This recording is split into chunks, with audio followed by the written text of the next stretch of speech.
Ladies and gentlemen, let's get ready for Channel Fight. HBO commentator, one of the best voices in boxing, the voice of boxing, possibly in this century, Mr. Jim Lampley. Hello, sir. Thank you for taking your time. How are you, Eddie? I am doing excellent, sir. Good. First things first, how do you train that excellent voice of yours to perfection? You have a perfect boxing voice. How do you train? What training methods do you use?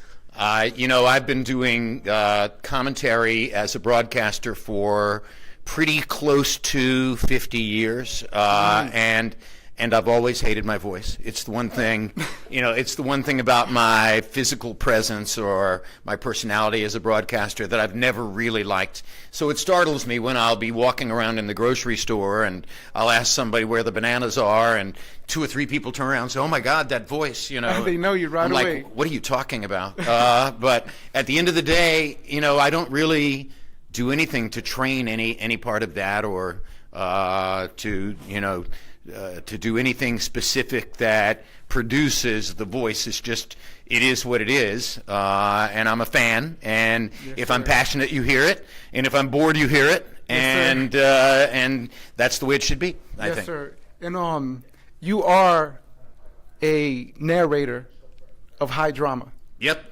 The narrator of high drama. You tell the story. That's what boxing commentators should be able to do.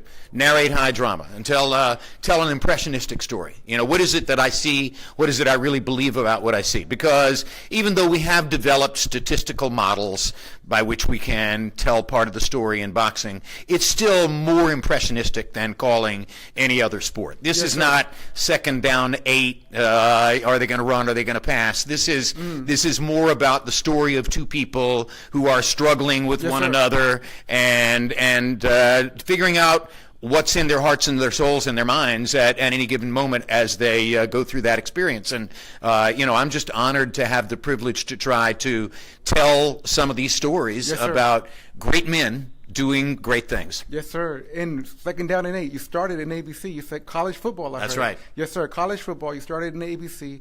And tell me about critics. There's so many critics out there in this world. Social media, everybody has an opinion. We're humans. You know what I mean?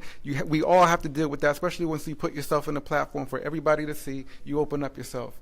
How do you deal with these critics that aren't in the sport? They're behind a computer, like they say, keyboard warriors. How do you deal with that? That is such a great question because, as I mentioned, I've been broadcasting for pretty close to 50 years, and for the first 40 of those years, there was no such thing as social media. Yes, sir. We didn't have the kind of instant feedback that people get from the audience now. When I think of young broadcasters like yourself trying to get started in the business, knowing that everything you say and do is going to be critiqued immediately by people on the web who may or may not know anything about what they're talking about. Yes, sir. It scares me to death. I'm so glad that was not a part of the environment when I was first coming up, because I don't know emotionally how I could have handled that. And by the way, I've lasted long enough and done well enough that I don't need to use social media to build a persona.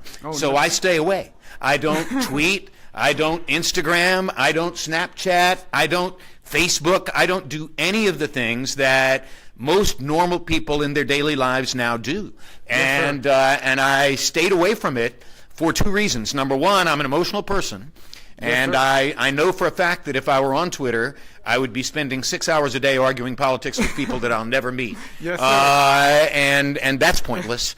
And then number 2, I just don't really feel as though I have the time to service that part of it when I'm so busy trying to keep up with information and determine what it is that I want to deliver to the audience. So I'm very, very lucky that my career arc preceded social media, because I do not know whether I would have been able to handle that. Yes, sir. Well, you have a great platform is where you're at now. You don't need to be on social media. People come to you. They want to watch boxing. They love boxing. Boxing is very much alive. And like I said, you're a narrator of high drama. And it's a beautiful story that you tell. I enjoy the story that you tell. You always tell it well. And thank you very much, sir. Thank I you. really appreciate it. I think you're an American treasure, an American icon. Thank you so much. I appreciate it, Mr. Montero. Thank you so much. Thank you so much. Ladies and gentlemen, Mr. Jim Lampley.